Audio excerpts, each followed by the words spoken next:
2023년 10월 7일 하마스가 이스라엘을 상대로 선전포고 없이 대규모 침략 공격을 감행하면서 하마스가 민간인을 한 200여 명을 학살했고 또 수백 명을 학살하죠. 그리고 한 200여 명을 납치해 간 것에 대한 보복 전쟁으로 시작되었던 이 하마스와 이스라엘 간의 전쟁은요. 1973년 제4차 중동 전쟁 이후에 최대 규모의 전쟁이라고 말을 합니다. 또한 1948년 이스라엘 건국 전쟁도 뛰어넘는 이스라엘 역사상 최대 전쟁으로 오늘 2025년 6월 15일 현재까지 진행되고 있습니다. 또 지난주 13일에는요 이스라엘이 이란 핵시설을 선제 타격하면서 이 중동 전쟁이 전면으로 치닫는 거 아니냐라고 사람들이 말을 하고 있습니다. 자, 이 이스라엘과 팔레스타인과의 전쟁은요 최근에 갑자기 일어난 전쟁이 아닙니다. 아브라함이 하나님의 말씀을 따라 가나안 땅에 들어와서 정착하는 동안에 블레셋 사람들의 시기가 있었습니다. 그런데 이 본격적인 침략 전쟁은요 BC 1451년 여호수아가 이 가나안 땅을 점령할 때부터입니다.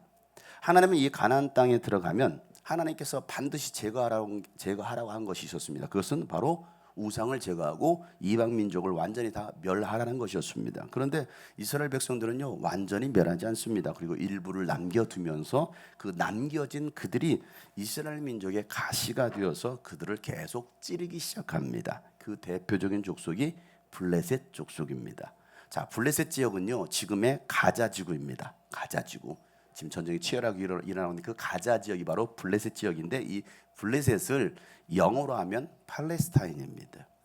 자, 이스라엘 유다 민족은요 아시리아와 또 바벨론에 의해서 성전이 파괴되고 포로로 끌려갑니다. 그리고 바벨론 제국이 멸망하자 페르시안 제국이 패권을 쥐었을 때 유다 백성은요 예루살렘으로 돌아오게 됩니다. 자, 그 이후 그리스 제국이 들어서면서 또 이제 그리스로부터 지배를 당하게 되고 다시 그리스 제국이 멸망하고 로마 제국이 세계를 장악하면서 이스라엘은 로마의 통치 아래 놓이게 되는 겁니다.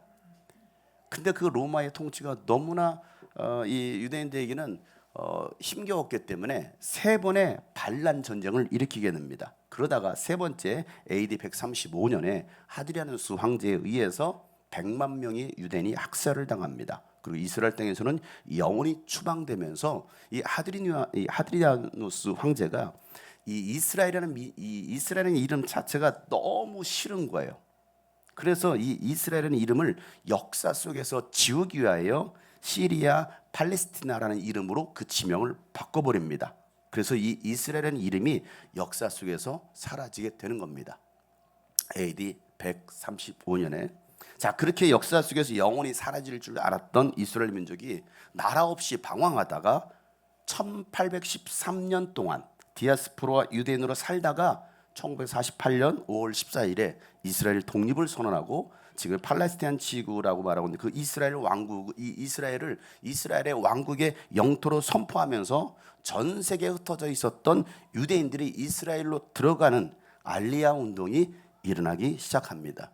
자, 그런데 놀라운 것은 이게 성경의 예언을 이루는 일들이었다라는 겁니다. 여러분, 역사 속에서 1800년, 약 2000년이 그 정도 되는 이런 1800년 동안 나라 없이 이스라엘 민족이라는 이름 자체도 사라진 채 이 땅에 사라졌던 그 이스라엘 민족이 어떻게 갑자기 그 팔레스타인 지구를 갖다가 다 점령하고 이스라엘 사람들이 들어와서 지금도 치열한 전쟁 가운데 그 땅을 계속 영토를 확장하고 있느냐는 거예요. 그 이유가 어디 있느냐는 거예요. 여러분, 그게 가능합니까? 자, 에스겔서 39장에 보면 하나님이 에스겔에게 환상을 보여주시면서 이렇게 예언하게 하시죠. 39장 25절부터 보면 그러므로 나 주 하나님이 말한다. 이제는 내가 포로된 야곱의 자손을 돌아오게 하고 이스라엘 온 족속을 불쌍히 여기며 내 거룩한 이름을 열심을 내어 지키겠다. 이스라엘이 고국 땅으로 돌아와서 평안히 살고 그들을 위협하는 사람이 없게 될 때에 그들은 수치스러웠던 일들과 나를 배반한 모든 행위를 부끄러워하며 뉘우칠 것이다. 내가 그들을 만민 가운데서 돌아오게 하고 원수들의 땅에서 그들을 모아 데리고 나올 때 문민족이 보는 앞에서 내가 그들로 말미암아 내 거룩함을 나타낼 것이다. 그때야 비로소 문민족이 나 주 이스라엘 하나님이 이스라엘을 여러 민족에게 포로가 되어 잡혀가게 하였으나 그들을 고국 땅으로 다시 모으고 그들 가운데서 한 사람도 다른 나라에 남아 있지 않게 한 줄을 알 것이다. 내가 이스라엘 족속에게 내 영을 부어 주었으니 내가 그들을 다시는 외면하지 않겠다. 나 주 하나님의 말이다. 그러니까 이스라엘 백성들이 그냥 우연히 돌아오는 게 아닙니다. 세계 경제와 군사력과 수많은 것들을 다 장악하고 지금 전 세계를 흔들고 있는 게 이스라엘 민족입니다. 이스라엘 땅에 약 950만 명이 살고 있습니다. 전 세계에 흩어져 있는 유대인들은 약 1200, 1300만 명이라고 하죠. 우리는 5천만입니다. 그런데도 따라갈 수 없는, 아니 전 세계가 이스라엘을 향하고 있습니다. 왜 그럴까요? 이 이스라엘 전쟁에 대해서 팔레스타인 중동 지역의 이 전쟁에 대해서 사람들은 많은 말들이 있습니다. 우리는 이것을 어떻게 볼 것이냐. 여러분, 세계 역사는요 성경의 역사로 흘러갑니다. 성경에 예언된 그대로 흘러가게 되어 있습니다. 그러면 성경에서 뭐라고 수천 년 전에, 2000년 전에, 3000년 전에 뭐라고 예언되는가를 우리는 한번 봐야 된다는 겁니다. 2700년 전에 예언했던 이사야 선지자가 이렇게 예언을 합니다. 이사야서 49장에 보면 다 같이 시작. 보아라, 내 백성이 먼 곳으로부터 오고 또 더러는 북쪽에서도 오고 서쪽에서도 오고 아스완 땅에서도 올 것이다. 아멘. 동서남북에서 다 올 거라는 겁니다. 또 예레미야 예언자도 이렇게 예언합니다. 31장 8절에 다 같이 시작. 내가 그들을 북녘 땅에서 데리고 오겠소. 그들 가운데 눈먼 사람과 다리를 저는 사람도 있고 임신한 여인과 해산한 여인도 있을 것이다. 그들이 큰 이곳으로 돌아올 것이다. 아멘. 그 모든 사람들이 전 세계에 흩어졌던 그 유대인들이 이스라엘로 돌아올 것에 대해서 예언자들은 계속 예언하고 있습니다. 여러분, 지금 이스라엘에서 일어나고 있는 이 전쟁 이야기를 하는 이유가 뭐냐면 성경의 이야기가 고전이 아니라 지금도 성취되고 있는 하나님의 말씀이라는 겁니다. 그리고 이 에덴 동산에서의 영적 전쟁 이후 끊임없이 악한 영들은요 인간을 유혹하면서 세상의 모든 영역들을 장악하고 이용해서 공격하고 있다는 겁니다. 요한 사도는요 악한 자들의 공격에 맞서서 끝까지 믿음을 지키고 복음을 위해서 목숨 건 사람들의 최후 승리를 환상으로 보게 되면서 요한계시록을 기록하기를 이렇게 기록하죠. 요한계시록 12장 9절부터 한번 읽어보겠습니다. 시작. 그래서 그 큰 용 곧 옛 뱀은 땅으로 내쫓겼습니다. 그 큰 용은 악마라고도 하고 사탄이라고도 하는데 온 세계를 미혹하던 자입니다. 그 용의 부하들도 그와 함께 땅으로 내쫓겼습니다. 그때에 내가 들으니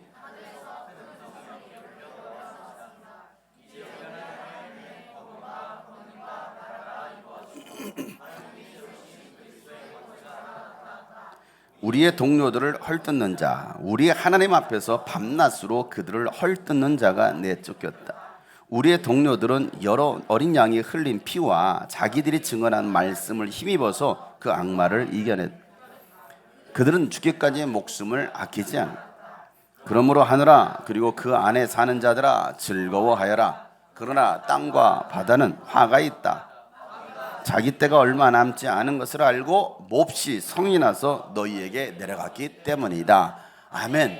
왜 마귀와 이 악한 영적 존재들이 이 땅에 와서 수많은 사람들을 이와 같이 공격을 하고 유혹을 하고 있는지에 대해서 분명히 성경은 이 얘기하고 있고 또 뭐하고 있습니까? 이긴 자들이 있다는 겁니다.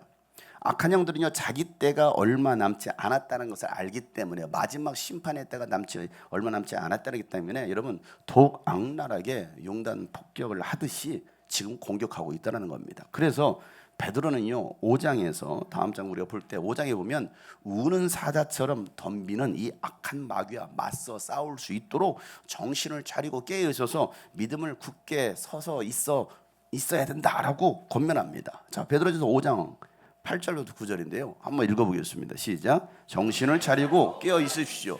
여러분의 원수 삼키를 자를 찾아 두루 다닙니다. 믿음에 굳게 서서 마귀를 맞서 싸우십시오. 여러분도 아는 대로 세상에 있는 여러분의 형제들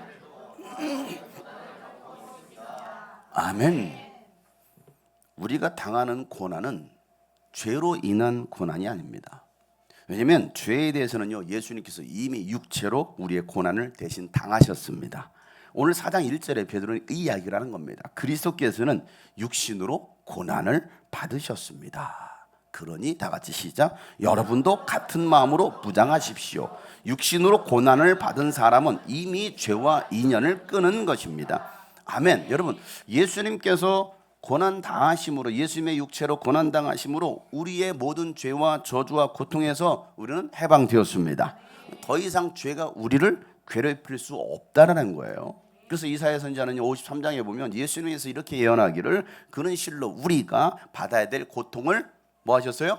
대신 받고, 이겁니다. 자, 우리가 겪어야 될 슬픔을 대신 겪었다. 그러니 우리는 다 같이 시작. 그가 징벌을 받아서 하나님에게 맞으며 고난을 받는다고 생각하여, 그러나 그가 찔린 것은 우리의 허물 때문, 그가 상처를 받은 것은 우리의 악함 때문이다. 그가 징계를 받음으로써 우리가 평화를 누리고 그가 매를 맞음으로써 우리의 병이 나았다. 아멘. 다시 한번 5절 말씀을 읽을 때 그가 찔린 것은, 여기서 읽을 때 우리에다가 여러분의 이름을 넣어서 용성이의 허물 때문이고 그가 상처를, 우리에다가 여러분의 이름을 넣어서 읽겠습니다. 그러나 시작. 그러나 그가 찔린 것은 용성이의 허물 때문이고 그가 상처를 받은 것은 용성이의 악함 때문이라. 그가 징계를 받음으로써 용성이가 평화를 누리고 그가 매를 맞음으로써,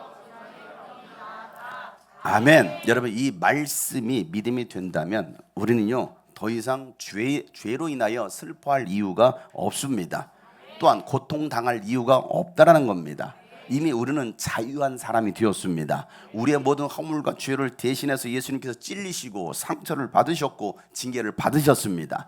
예수님께서 채찍에 맞으심으로 우리는 병에서 자유할 수 있게 된 것입니다. 그러니까 지금 있는, 만약 여러분 병이 있다면 그 병은 여러분의 병이 아니라는 겁니다. 왜냐하면 예수님이 완전히 고쳐주셨습니다.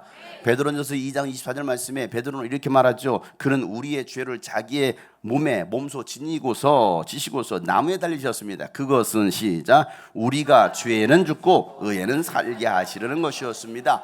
그가 매를 맞음으로, 아멘. 그가 매를 맞아 상함으로 우리는 뭘 얻었다고요? 나음을 얻었다는 겁니다. 아멘.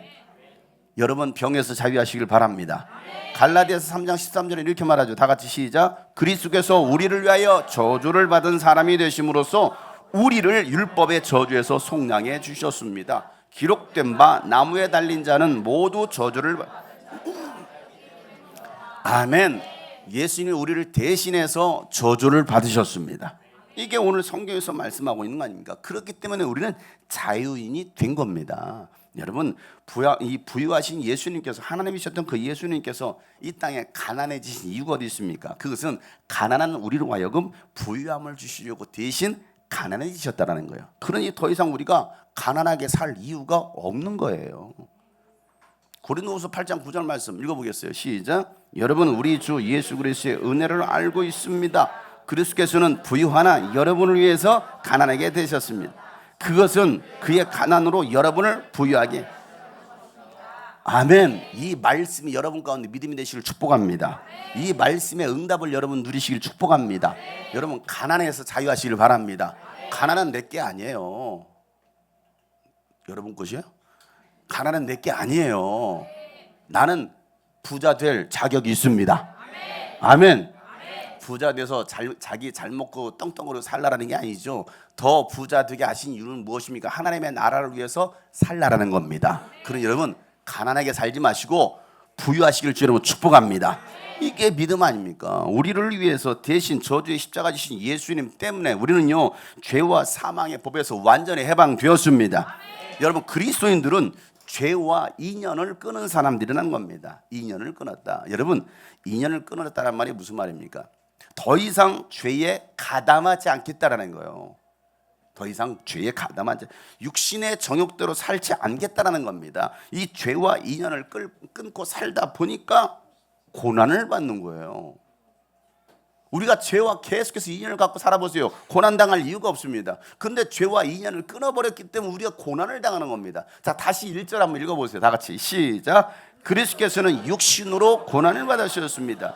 여러분들도 같은 마음으로 무장하시.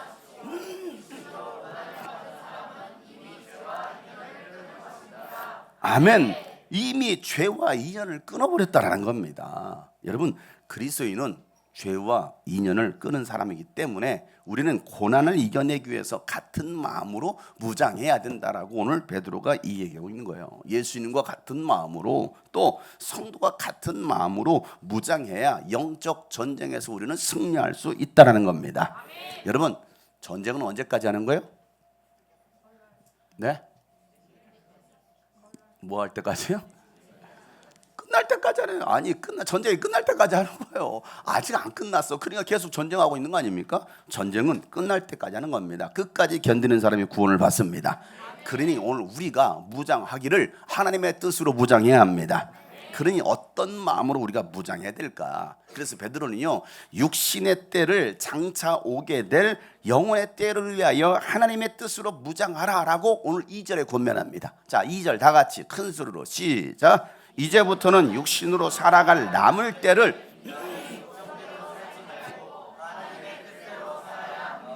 아멘. 우리는 지금까지 이 육신의 뜻대로, 육신의 욕정대로 살아왔어요. 그러나 예수를 믿고 난 다음부터는 구원받은 이유는 그렇게 살면 안 된다는 겁니다. 여러분, 인간의 육신은요, 다 때가 있어요. 날 때가 있으면 죽을 때가 있습니다. 인간의 수명은요, 강건해야 7, 80 삽니다. 진짜 장수하면요 120세까지 사는 거예요. 120세까지. 이게 성경에서 말하고 있습니다. 시편 90편 10절에 보면 우리의 연수가 70이요 강건하면 80이라도 다 같이 시작. 그 연수의 자랑은 수고와 슬픔뿐이요 빠르게 지나가니 마치 날아가는 것 같습니다. 아멘. 여러분, 인간이 살아가는 이 7, 80년도 자랑이 뭐라는 거예요? 뭘 자랑한대요? 수고와 슬픔밖에 없대요. 우리가 7, 80년 인생을 살아왔어요. 이 가운데 70년을 인생을 사신 분들, 우리 어르신 90세 인생을 사셨습니다. 뭘 자랑합니까? 뭐 자랑하시겠어요? 여기 40평생 50평 살아온 사람도 있습니다. 뭘 자랑하십니까? 나는 돈을 자랑합니다. 나는 뭘 자랑하는 게 뭐가 있습니까? 아유, 돌아보니까 수고와 슬픔뿐이네 라고 오늘 성경은 이야기하고 있습니다. 여러분, 그것도 시간이 얼마나 빨리 지나가는지 마치 날아가는 것과 같다는 겁니다. 어렸을 때는 그렇게 시간이 안 가. 초등학교 때 빨리 어른 되고 싶다. 빨리. 왜 이렇게 시간이 안 가지? 정말 시간이 안 가. 1교 시간 가고 2교 시간 가고. 그래서 어땠습니까? 3교시 때 바로 도시락 까먹었어요. 시간이 너무 안 가서 중학교 때. 이렇게 시간이 안 가지. 그런데 웬걸 이제 30, 40, 50, 60 돼가면 시간이 점점 빨라지는. 그래서 10대 때는 10km로 달리고 20대 때는 20km, 30대는 30km. 우리 어르신은 90세니까 90km 달리고 있어요. 얼마나 빠른지. 왜 이렇게 시간이 빨라? 아니, 성경에서 그렇게 말하고 있어요. 마치 날아가는 것 같다는 거죠. 여러분, 세상의 최고의 부경화를 누렸던 솔로몬이 어떻습니까? 솔로몬이요, 그의 인생 말년에 인생을 돌아보니까, 야, 내가 이게 세상의 모든 걸 다 누리고 살았는데 내 인생을 돌아보니, 야, 해 아래 수고했던 모든 것들이 다 헛되네 라고 회고하면서 전도서 1장 2절에 그렇게 그런 고백하더라는 겁니다. 인생을 돌아보니까 남는 것은 아무것도 없다라는 거예요. 뭘 남깁니까? 솔로몬이라는 이름 한자 남겼을까? 뭘 남깁니까? 빈손으로 왔다가 빈손으로 가는 게 인생이라고 또 욥은요, 욥기 1장 21절에 그렇게 고백합니다. 여러분, 태어날 때 뭐 들고 나온 사람 손 들어봐요. 자동차 키, 아파트 들고 나온 사람 태어날 때 저만 들고 나왔나요? 뭐 들고 나? 아무것도 없어요. 갈 때는요, 뭐 들고 갑니까? 자동차 키 가지고 가요? 들고 가는 게 아무것도 없어. 근데 장례를 치를 때로 보면, 아이고 우리 어머니, 아이고 우리 아버지 가시는 길 좋은 길 가시라고 노잣돈이라도 넣어드려야 제가 돈 막 5만 원짜리 10만 원짜리 막 넣어둡니다. 그러면 거기 옆에 그 장례 치른 사람이 뭐라고 하냐, 더 넣고 싶은 사람 없어 많이 넣으세요. 노잣돈은 더 넣으세요. 이렇게 말합니다. 그럼 자식들은 안타까우니까 뭐라도 꺼내서 막 치고 늘려갑니다. 넣어요. 자, 관 덮습니다. 올 때 관 덮을 때 그 사람 돈을 빼가요. 내가 봤어. 내가 직접 봤어요. 돈을 빼가요. 그래서 더 넣으라고 하는 거예요. 왜? 어차피 그 돈 이 사람들이 챙기거든요. 왜? 그리고 가면 묶어야 되니까. 근데 어떻습니까? 그 돈도 못 가져가. 그리고 화장터에 남겨진 뭡니까? 쟤밖에 없어. 자, 쟤 털어놓는데 보니까 거기에 금리빨이 나왔네? 녹았네? 어떻게 합니까? 다 가져갑니다. 다 가져가요. 그러다가 그걸 알고 나서 혹시 금리빨 없었습니까? 하면 예, 찾았습니다. 그때 줘요. 세상은요, 빈손으로 왔다가 빈손으로 가는 거예요. 먼지로 만들어진 인생이 죽고 나면 먼지가 되는 겁니다. 옆에 사람 보세요. 먼지군요. 먼지 같은 인생 아닙니까? 툴툴 털어보세요. 아니 밀어보세요. 얼마나 먼지가 많이 뭉쳐서 나옵니까? 이게 인간이라는 거예요. 인간은요 아무것도 아닙니다. 세상에 자랑할 것이 그렇게 많았던 바울은요 부활하신 예수를 만나고 나니까 내가 이뤘던 모든 그 업적들이 그냥 배설물과 같다라는 거예요. 배설물. 그리고 이제는 배설물처럼 여기고 모든 것을 다 버리고 가장 고귀한 지식인 예수를 아는 지식이 가장 고상하다라고 그는 간증하다는 겁니다. 자, 빌립보서 3장 8절 말씀 한번 읽어볼까요? 시작. 그뿐만 아니라 내 주 예수 그리스도를 아는 지식이 가장 고귀함으로 나는 그밖에 모든 것을 해로 여깁니다. 나는 그리스도 때문에 모든 것을 잃었고 그 모든 것을 어물로 여김. 아멘. 여러분, 죄성을 가진 인간들은요 욕정대로 살아가려고 하는 거예요. 인류 역사를 보세요. 인류 역사를 보면요 인간은 세 가지 욕정에서 벗어나지 못하고 있습니다. 뭡니까? 돈이라는 욕정, 그리고 성이라는, 그리고 권력입니다. 이 세 가지를 차지하기 위해 사람들은 막 죽이기도 합니다. 형제도 죽이고 부모도 죽입니다. 그러면서 전쟁도 합니다.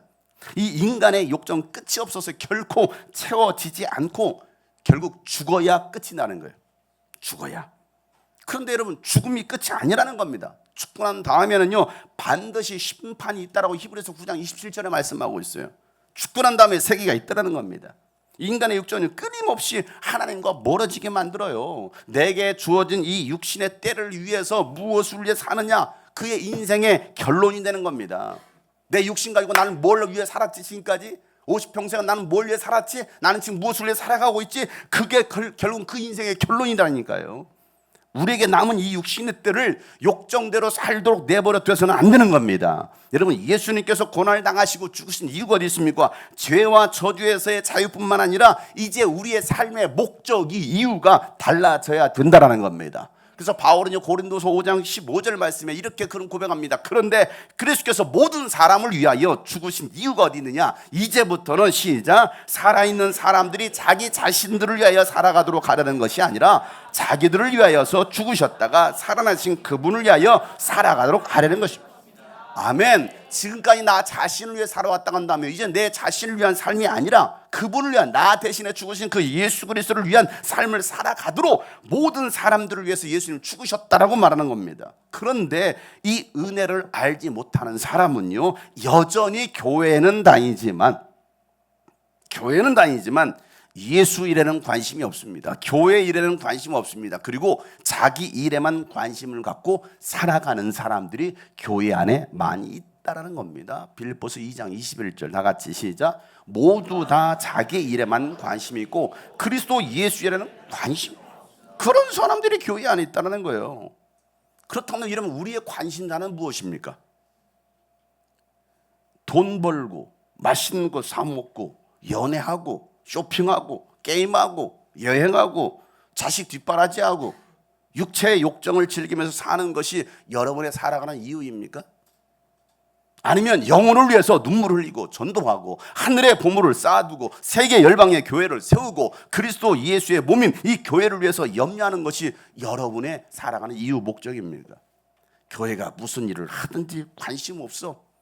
그저 내 육신의 일에만 매여서 울고 짜고 살아갑니까? 그래서 여러분 얻어진 게 뭐예요? 빚인가요? 그래서 여러분 얻어진 게 뭡니까? 조금 더 넓은 평수의 아파트입니까? 집입니까? 여러분, 지금이야말로 더 정신 차려 기도할 때입니다. 여러분, 한 영혼이라도 더 전도해서 구원할 때입니다. 여러분, 주신 사명대로 헌신하고 더 뜨겁게 예배할 때입니다. 그런데 그 마음을 다 빼앗겨 버렸다 이거예요. 어디에다 빼앗겼느냐는 거예요. 뭐가 그렇게 바빠서, 하나님 앞에 드릴 마음조차도 여유조차도 없는, 뭐 그렇게 바빠서 시간도 드릴 수 없는, 예배 자리도 나올 수 없는 겁니다. 기도 자리, 무엇이 나로 그렇게 살도록 했느냐는 거예요. 하나님의 뜻대로 사는 인생이 복이 있는 인생입니다. 여러분, 나중에 훗날 여러분 후회하지 않을 인생이 바로 정말 이 영혼의 때를 준비하며 살아가는 사람이라는 거예요. 우리의 이 육신을 불의의 연장으로 쓰지 말고, 죄의 도구로 쓰지 말고 의의 연장으로 하나님께 바칠 수 있기를 소원합니다. 누군가에는요 이 칼이요 맛있는 요리를 만들 수 있는 칼이 될 수도 있지만, 누군가에게는요 이 칼이 사람을 찔러 죽일 수 있는 무기가 될 수 있다라 이 말이에요. 누군가에게는 이 스마트폰이 유용하게 쓰일 수 있지만 누군가에게는 그 육신을 망하게 하고 타락시킬 수 있는 도구가 될 수 있다는 말이에요. 누군가는 이 돈이 하나님의 나라를 위하여 하늘의 보호를 쌓아둘 수 있는 재물이 될 수 있지만 누군가는 이 돈이 결국 자식도 망하고 자신도 망하고 모든 것을 망하게 할 수 있는 돈이 될 수 있다 이 말이에요. 세상의 모든 것들이 그 권력의 자리 왜 앉혀줬을까요? 왜 그 정치인의 자리, 국회의원의 자리에 앉혀줬을까요? 목적을 상실하면 다 망하는 겁니다. 그러다 다 죽어. 오징어 게임 원. 다 죽는다니까. 456억을 얻기 위하여 다 죽이는. 여러분, 우리의 이 육체가 의의 연장이 되기를 소망합니다. 그들이 바로 영혼의 때를 위해서 살아가는 그리스도인들이라는 겁니다. 로마서 6장 13절에 바울이 이렇게 말하죠. 다 같이 한번 읽어보겠습니다. 시작. 그러므로 여러분은 여러분의 지체를 죄에 내맡겨서 오히려 여러분은 죽은 사람들 가운데서 살아난 사람답게 여러분을 하나님께 바치고 여러분의 지체를 의의 연장으로. 아멘. 여러분, 이렇게 살아가는 우리들의 모습을 세상 사람들이 볼 때는요, 이해가 되지 않는 거예요. 이해가 되지 않아요. 왜 저렇게 살지? 참 인생 재미없게 사네. 그전에는요, 우리 예수를 알기 전에, 믿기 전에 어떤 모습으로 사는데요? 3절 말씀처럼 살았죠. 여러분은 지난 날에 이방 사람들이 하고 싶어하는 일을 했고 곧 방탕과 정욕과 술 취함과 환락과 연회와 가증스러운 우상숭배에 빠져 살았습니다. 그것은 지나간 대로 충분합니다. 이렇게 성경이 얘기하고 있죠. 이게 과거의 삶이 아닙니까? 우리가 예수를 만나기 전, 예수 믿기 전의 삶이 아닙니까? 육신이 하고 싶은 대로 방탕, 정욕, 술 취함, 환락, 연회, 가증스러운 우상숭배. 근데 그것은 지나간 대로 충분하다. 오늘 베드로는 그렇게 얘기하고 있죠. 세상 사람들이 볼 때는 야, 너 과거 그러지 않았잖아. 너 술 잘 마셨잖아. 한잔해. 야, 과거 너 그러지 않았잖아. 너 왜 그렇게 살아? 왜 이렇게 재미없게 살아?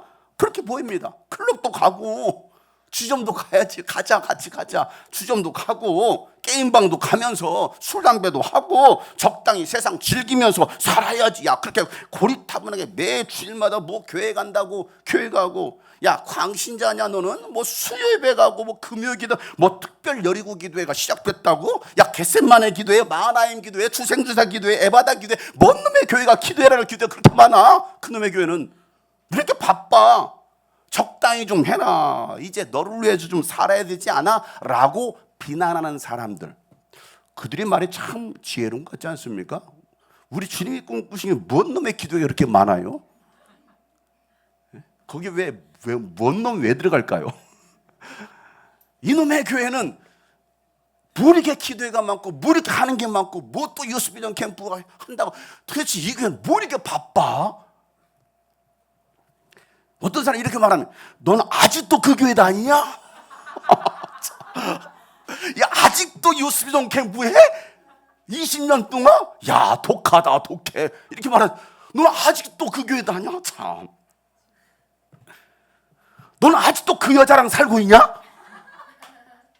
이 말하고 똑같은 거 아니에요? 왜? 사랑이 없으니, 사랑하지 않으니. 넌 아직도 학교 다니냐? 때려쳐. 적당히 해. 얘들아, 학교 적당히 다녀. 아, 그렇게 보인다 니들. 공부 빠지지 마. 공부 적당히 하는 거야. 알았니, 정우야? 네. 그래, 순중해. 제가 영어 100점 맞았다고 1등한 지난번에 과거에 지금도 그렇게 하는, 적당히 한 20점씩만 맞아. 110점. 너무 많이 맞지 마. 점수 공부 열심히 하지 마. 적당히, 인생은 적당히 즐기면서 사는 거야. 맞는 말 같아요? 여러분, 회사 너무 적당히 실정수로 다니지 마세요. 여러분, 적당히 다니세요. 사장님, 오늘 제가 피곤해서 못 가겠습니다. 전화하세요. 어제 밤새 게임했더니 졸려가지고 오늘 못 가겠습니다. 내일 갈게요. 사장님, 이해해 주세요. 이해해 줘야죠.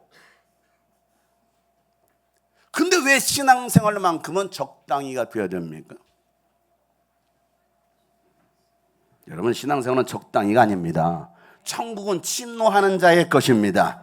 빼앗을 거냐 빼앗길 것이냐 이거예요. 빼앗기지 말길 바랍니다. 성경은요, 열심을 내라고 말씀하고 있습니다.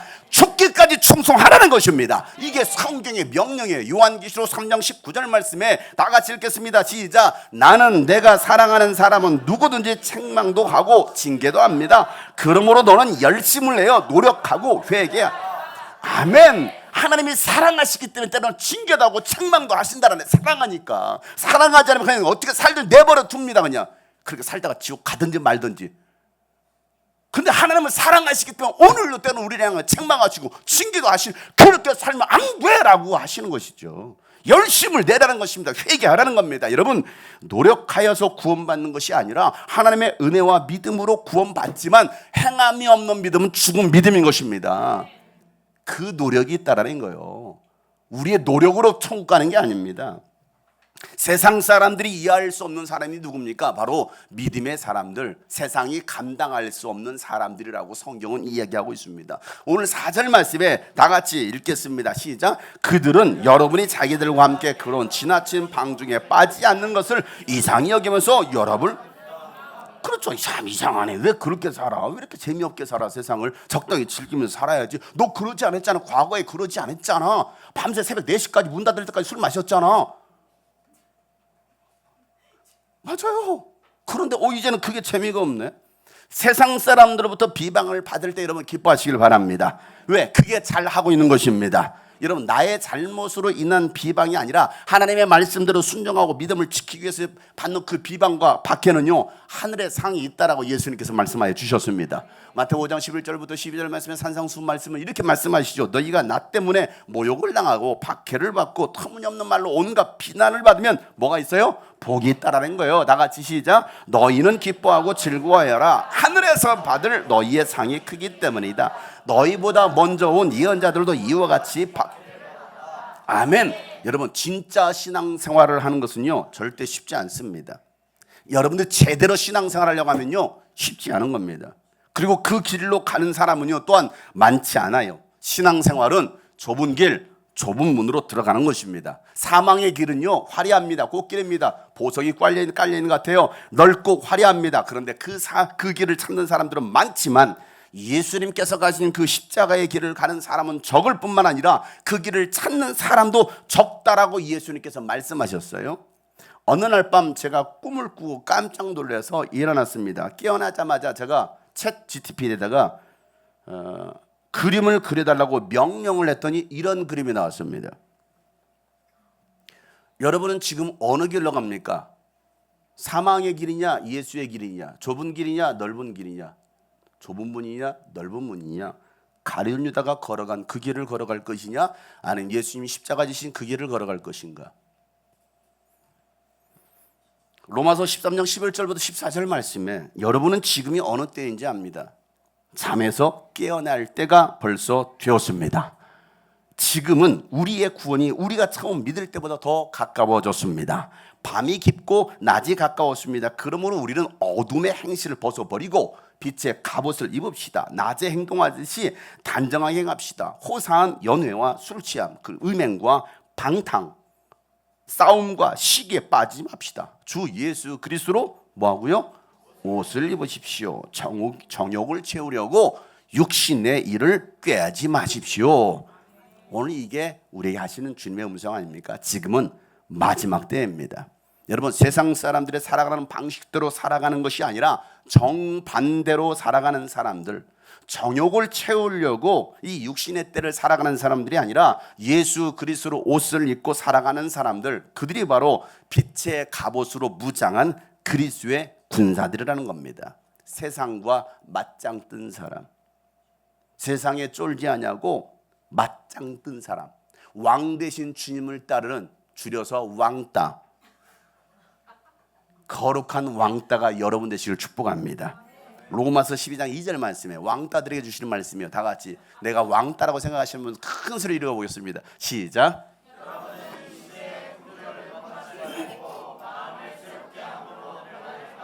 하나님의 선하시고 기뻐하시고 완전하신 뜻이 무엇인지를 분별하도록. 아멘. 이들이 바로 왕따입니다. 왕 되신 주님을 따르는 사람들, 하나님의 선하시고 기뻐하시고 완전하신 뜻이 무엇인지를 분별해서 이 시대의 풍조를 본받지 않고 살아가는 사람들이 바로 하나님의 뜻으로 무장된 사람들이라는 겁니다. 야, 세상은 저러는데 아니 난 그렇게 살지 않을 거야. 세상이 다 이렇게 가고 있잖아. 동성애 찬성하는 거 아니야? 여러분 어제도 서울에서 퀴어 축제가 있었습니다. 한쪽에서는 퀴어 축제 반대하는 그 시위가 또 있었습니다. 집회가 있었습니다. 야, 요즘 시대가 다 그런 시대 아니야? 그러나 우리는 세상의 풍조를 따르는 사람들이 아니라 우리는 하나님의 말씀을 따르는 사람들입니다.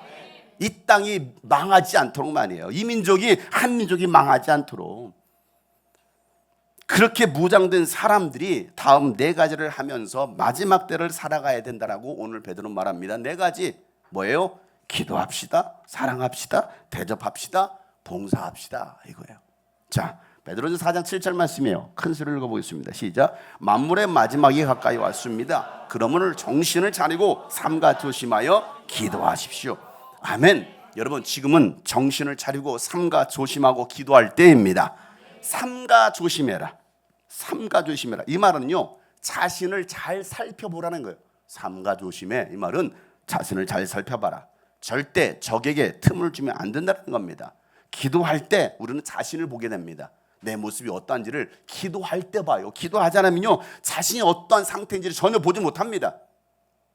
기도하십니까, 여러분? 기도해야 내가 보이는 거예요. 그러나 기도하지 않기 때문에 내가 전혀 보이지 않죠. 내가 지금 어떻게 살아가는지도 모르는 겁니다. 예수님은요, 시험에 들지 않도록 깨어 정신 차려 기도하라고 말씀하셨습니다. 하나님의 뜻대로 살기 위해서 우리는 기도로 무장해야 됩니다. 왜? 기도할 때 역사가 일어납니다. 기도는 만사를 변화시킵니다. 기도는요, 하나님 자녀들에게 주신 특권입니다. 이런 기도할 때 마귀의 시험을 이길 수가 있습니다. 기도는요, 하늘문을 여는 축복의 열쇠입니다. 기도할 때 하나님께서 기도를 들으십니다. 그런데도 기도하지 않는다? 그런데도 기도하지 않는다? 과거에 이런 광고가 있었습니다. 줘도 못 먹나? 비리비리 꼬였네? 줘도 못 먹나? 아니 다 줬는데. 기도해서 받아 누릴 수 있기를 축복합니다. 두 번째는 사랑해야 합니다 라고 말씀하고 있죠. 8절 말씀 다 같이 읽어보겠습니다. 시작. 무엇보다도 먼저 서로 뜨겁게 사랑하십시오. 사랑은 허다한 죄를. 아멘. 사랑을 하되 어떻게 하라는 거요? 뜨겁게 하라는 겁니다. 뜨겁게. 사랑은 적당히 하는 것이 아니라 뜨겁게 하라는 거예요. 뜨겁게. 옛날에 이런 개그불에서 이런 노래가 해서 날 안아주세요. 뭐가 부러지도록? 갈비뼈가 으스러지도록 키스해 주세요. 입술이 부르트도록. 또 뭐가 있을까요? 뭐 이거 19금이에요? 괜찮아요. 애들 다 졸고 있어서 괜찮아요. 못 들었어요. 졸고 있어서 묵상하고 있어가지고. 그러니까 사랑은 열정적으로 하는 거야. 아멘. 자, 옆에 사람, 제가 열정적으로 당신을 사랑하겠습니다. 안 하는 사람들은 뭐 하겠다라는 거예요. 열정적으로 사랑해야죠. 보세요. 율법은 뭐라고 가르치지 않습니까? 율법은요, 원수를 사랑하라고 가르치지 않고요, 원수를 미워하라는 겁니다. 원수를 미워하래. 한 대 때렸어? 한 대 맞아? 야, 10대로 때려버려. 이게 지금 이스라엘 하고 있는 거예요. 네가 나를 한 대 때려? 잘 됐다 이 새끼야 하면서 뭐 하는 거예요? 그냥 갚아주는 거예요. 융단폭격 팍 쏴대는 거예요. 이게 율법입니다. 이스라엘은 여전히 율법적인 사고방식을 가지고 있단 말이에요. 이게 율법인데 복음은요, 원수를 사랑하라. 이게 예수님께서 가르치신 복음입니다. 자, 마태복음 5장 43절 44절 말씀에 내 이웃을 사랑하고 내 원수를 미워하라 라고 말한 것을 너희가 들었다. 그러나 나는 너에게 말한다. 다 같이 시작. 너희 원수를 사랑하고 너희를 박해하는 사람을 위하여 기도하라. 아멘. 오히려 예수님께서는 야, 원수 갚지 말고 사랑해 라고 말씀하시고 축복하고 기도해라고 말씀하시는 거예요. 예수님께서 우리를 사랑하신 그 사랑으로 뜨겁게 사랑할 때 우리는 허다한 죄도 덮습니다. 사랑이 식어지면 어떤 일이 벌어집니까? 허물이 보이는 거예요. 허물이 더 크게 보이는 겁니다. 사랑이 식어지니까. 연애할 때는 다 사랑밖에 안 보이는 것 같아요. 그런데 결혼하고 나니까 사랑보다도 허물이 많아. 오늘 신영이가 저한테 와서 고백을 하더라고요. 목사님, 제가 너 어디로 이사 갔지? 저 화성 향남으로 갔더니 너무 힘들어요. 출퇴근하기가 힘들고요. 교회 왔다가 너무 힘들어요. 분명히 결혼하기 전에 신랑이 자기 직장가에 데려다 준다고 했는데 야, 신랑 차 있냐? 없어요. 없는데 뭘 데려다 줘? 결혼하기 전에 다 그렇게 얘기하는 거라, 사기치는 거라고. 그걸 이제 알았냐고. 힘들다라는 거예요. 교회 옆으로 이사 오라고 했어. 따로따로 살아라. 이제 결혼한 지 이제 몇 주도 안 됐는데 벌써 찌글찌글 하고 있어요. 힘들다고. 왜? 부모에 데려다 준다고 했는데 안 데려다 준다고. 그리고 왜 안 준서겠니? 안 하니까. 안 준서.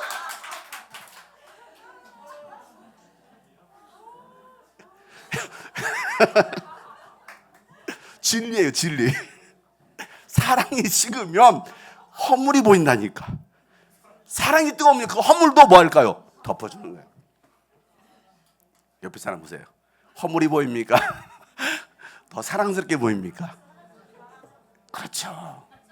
인간의 허물 없는 인간이 어디 있습니까, 여러분? 다 허물 많아요. 저도 허물이 많아요. 그런데 여러분들이 저의 허물을 사랑으로 덮어주기를 축복합니다.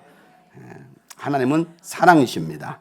하나님이 거룩하신 것처럼 너희도 거룩하라고 말씀하신 것처럼 하나님께서 열정적으로 우리를 사랑하시니까 우리도 열정적으로 서로 사랑해야 되는 겁니다. 여러분, 오늘 이후로 더 뜨거운 사랑이 우리 교회 안에 있기를 소망합니다.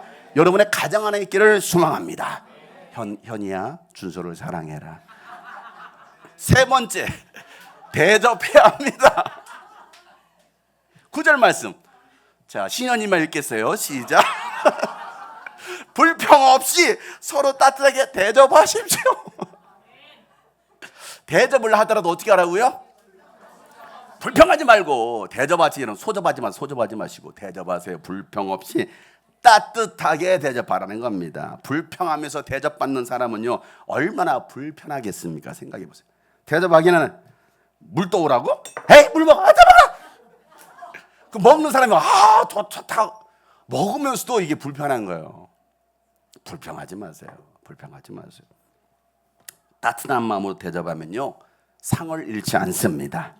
여러분, 성경에서 말씀하고 있죠. 지극히 보잘것없는 사람에게 예수님의 제자라고 해서 냉수 한 그릇이라도 주는 사람, 이 냉수 한 그릇이라고 제자이니까 목사님 드세요 라고 그렇게 주는 사람은 제자가 받을 상을 받을 것이다라고 예수님께서 말씀하시는 거예요. 목사님 목마르시죠? 드세요 하고서 시원한 물 한 잔 대접, 아무것도 아니잖아요. 청주께서 뽑아다 준 거 말고는 아무것도 없는데. 그런데 제가 받을 상을 그도 받을 것이라고 예수님 말씀하셨습니다. 마태복음 10장 42절 다 같이 시작. 내가 진정으로 너에게 말한다. 이 작은 사람들 가운데 하나에게 내 제자라고 해서 냉수 한 그릇이라도 주는 사람은,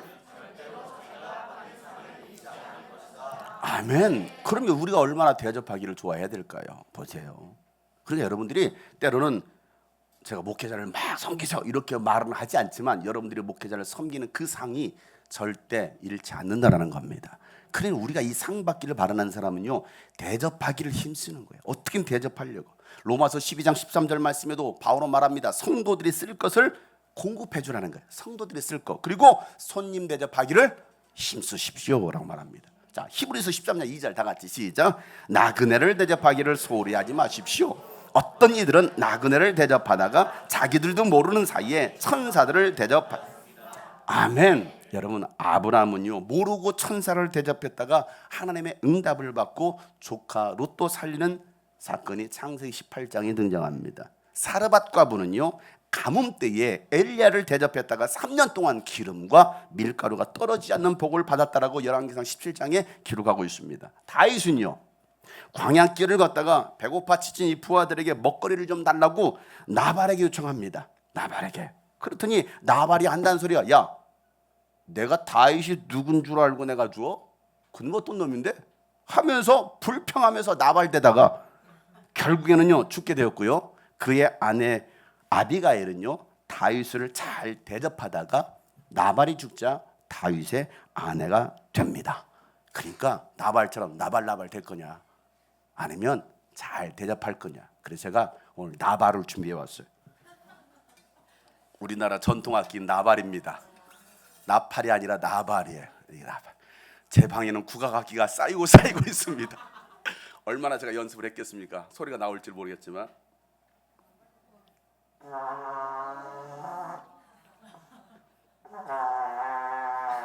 방구 소리가 아닙니다. 나발 소리입니다.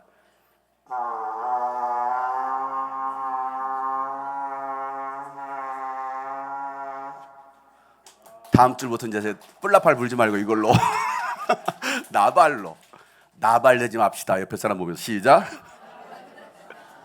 자꾸 나발처럼 나발대다가 병들어 죽는 소리가 병들어 죽는 일이 벌어진다니까. 그런데 아비가일처럼 대접을 잘 했다가 그는 다윗의 아내가 되더라는 겁니다. 자, 막달라 마리아와 마르다는요, 예수님을 잘 대접함으로 자기 죽었던 오라버니 나사로를 살릴 수가 있었습니다. 막달라 마리아는요, 전 재산을 들여서 예수님과 제자들을 잘 대접하면서 따라갔다가 예수님 부활의 첫 증인이 됩니다. 여러분, 따뜻한 마음으로 대접하는 것은요, 절대 손해가 없습니다.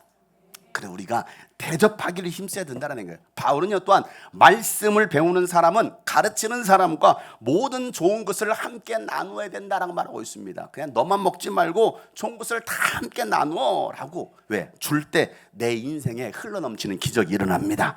이건 예수님의 가르침 아닙니까? 누가복음 6장에 보면 38절에 다 같이 한번 읽어보겠습니다. 시작. 남에게 주어라. 그리하면 하나님께서도 너에게 주실 것이니 죄를 누르고 흔들어서 넘치도록 구하게 되어서 너희 품에 안겨 주실 것이다. 너희가 되지라여 주는 그 죄로 너에게 토로 되어서. 아멘. 계산하며 살지 마. 대접하면서도 계산하지 말고 줘봐. 주면 하나님이 넘치도록 채워 주실 거야. 이게 믿음이 되면 그런 기적이 일어난다니까요. 그러니까 저도요, 더 많이 체험받고 싶어서 자꾸 대접하려고 합니다. 대접하려고 그래요. 아, 목사님이니까 맨날 대접받는 거 익숙하다. 그건 성경의 가르침이 아니에요. 성경의 가르침이 아닙니다. 여러분, 하나님의 뜻대로 살기 위해서 네 번째로 봉사해야 합니다. 오늘 10절 말씀이죠. 다 같이 읽어보겠습니다. 시작. 각 사람은 은사를 받은 대로 하나님의 여러 가지 은혜를 맡은 선한 관리인으로서 서로 봉사하십시오. 아멘. 내게 주신 은사대로, 자, 여러 가지 하나님의 은혜를 맡은 선한 관리인으로서, 청지기로서 서로 봉사해라는 거. 서로, 나 혼자 봉사하는 게 아니라 같이 함께 서로 봉사라는 겁니다. 아니, 누군가 하겠지가 아니라 내가 함께 하는 것입니다. 아멘. 아유, 주일 식사봉사 누군가 하겠지 뭐, 맨날 아침 뭐 밤 다 준비되어 있대 뭐, 이게 아니라 같이 함께 하는 거라니까요. 함께 하는 거예요. 무관심이 아니고 함께 하는 거예요. 제가 하겠습니다. 우리 함께 합시다.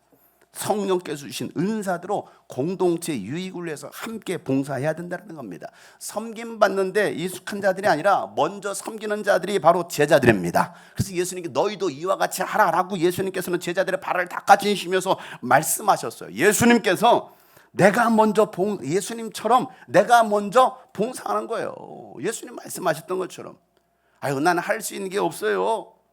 뭐 재주가 별로 없어요가 아니라 하나님은요, 각자 모든 사람에게 은사를 주셨어요. 모두에게 은사 없는 사람이 없으면 다 있습니다. 어떤 사람에게는요, 지혜의 말씀, 어떤 사람에게는 지식의 말씀을, 어떤 사람에게는 믿음의 은사를 주셨고, 병 고치는 은사를 주셨고, 기적을 행하고, 예언을 하고, 방언을 하고, 방언 통역을 하고, 또 영분별의 은사를 주셨습니다. 이 고린도서 12장에 보면 그 은사에 관한 말씀이 쭉 나옵니다. 교회는요, 할 수 있는 일이 정말 무궁무진합니다. 아유, 내가 할 수 있는 게 없어. 얼마나 많은데요.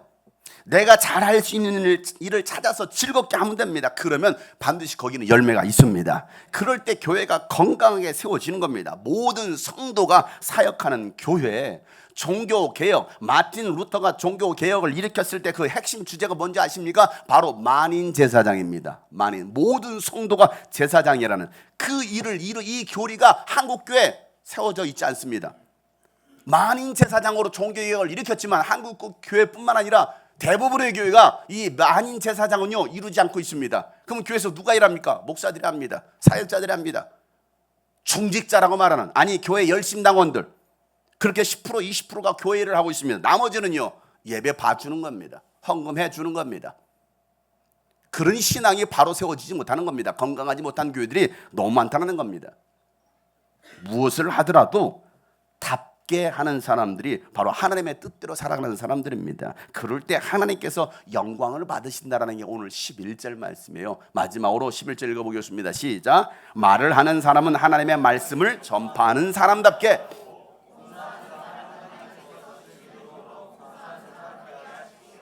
그리하면 하나님의 모든 일에 예수 그리스도로 말미암아 영광과 권세가 영원 무궁하도록 그에게 있습니다. 아멘. 하나님께서 주시는 그 능력으로 우리는 봉사하는 겁니다. 내 힘으로 하니까 시험 드는 거예요. 내 힘으로 하니까. 말하다가 시험 들잖아. 나는 하는데 왜 마리아는 말씀만 듣고 있어요? 내 힘으로 가려고 하니까. 하나님의 능력으로 사역을 감당할 때 아무리 힘든 일들도 우리는 감당해낼 수 있습니다. 그러니 너희가 어떻게 봉사해야 되겠느냐? 답게 하라는 거예요. 답게. 사랑하는 성도 여러분, 하나님의 뜻으로 무장합시다. 성령으로 다시 무장합시다. 기도하고 사랑하고 대접하고 봉사합시다. 여러분, 주님 오실 날 멀지 않은 이때에 우리에게 주신 사명대로 이 육신의 때를, 다가올 영혼의 때를 위하여 살아낼 수 있는 무장된 그리스도인들을 이기를 주의 이름으로 축복합니다. 오늘도 이 말씀을 기억하면서 하나님, 내가 무장하기를 원합니다. 내가 무장되기 원합니다. 전혀 무장되어 있지 않은 사람들도 있습니다. 그러니까 맨날 쥐어도 터지는 거 아닙니까? 맨날 입에서 한숨만 나오는 거 아닙니까? 무너지는 거예요. 그러다가 뭐 할까요? 아이, 교회 못 가겠네. 안 가요. 왜? 무장이 되어 있지 않으니까. 하나님의 능력으로 우리 모두가 사랑하고, 하나님의 능력으로 봉사하고, 하나님의 능력으로 기도하고, 하나님의 능력으로 대접할 수 있기를 소망합니다. 그러면 반드시 이 땅에서도 오는 세상에서도 상으로 갚아주시겠다는 것이 오늘 약속의 말씀입니다. 오늘 함께 고백할 때 피난처 되시는 주 예수, 영원한 승리의 주님이십니다라는 고백으로 다 같이 찬양합시다. 피난처 되시는 주 예수, 영원한 승리의 왕. 주님의 얼굴을 구합시다. 주님의 얼굴을 구할 때 주의 빛이. 전쟁은 주님께 속했습니다. 전쟁은 주님께, 승리는 우리의 것, 승리는 우리의. 예수님의 이름을 높입니다.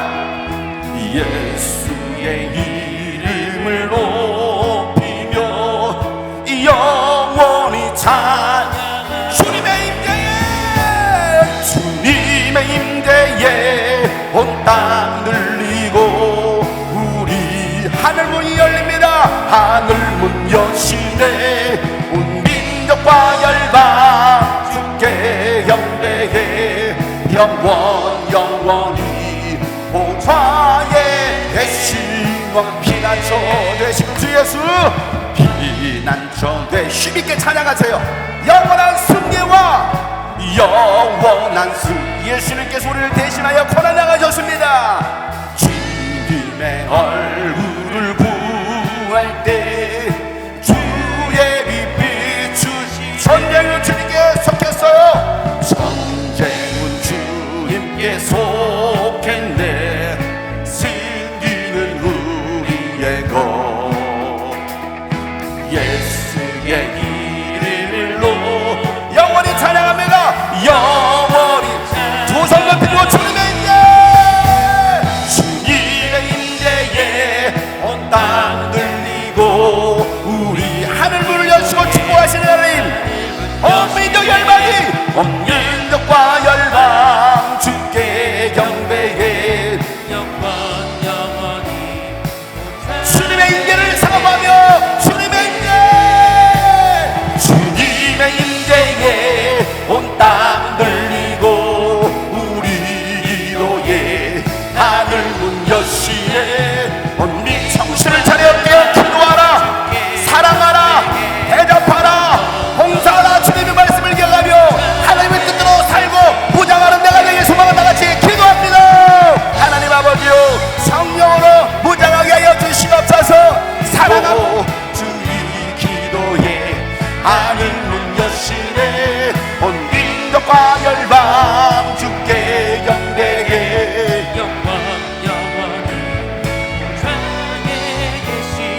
주님의 임재에, 주님의 임재에 온 땅은 들리 우리의 기도에, 우리 기도에 하늘 문 여시네. 온 민족과 열방 주께 경배해. 영원히 믿음으로 찬양합니다. 선포합니다. 주님의 임재 온다. 주님의 임재에 영혼의 때를 위해 살아가세요.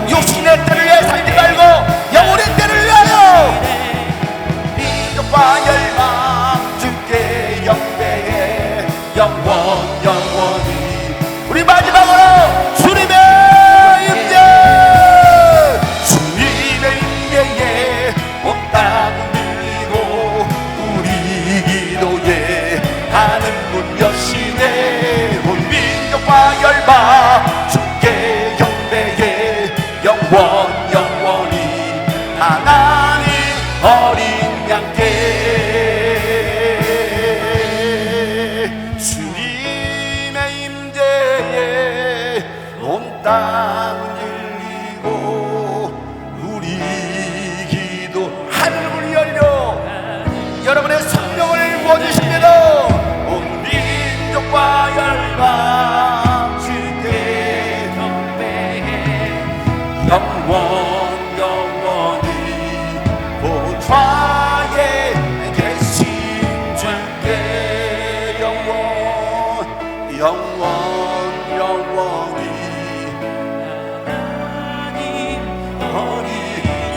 영원히 하나님의 어린 양 예수 영원히 하나님 어린 양께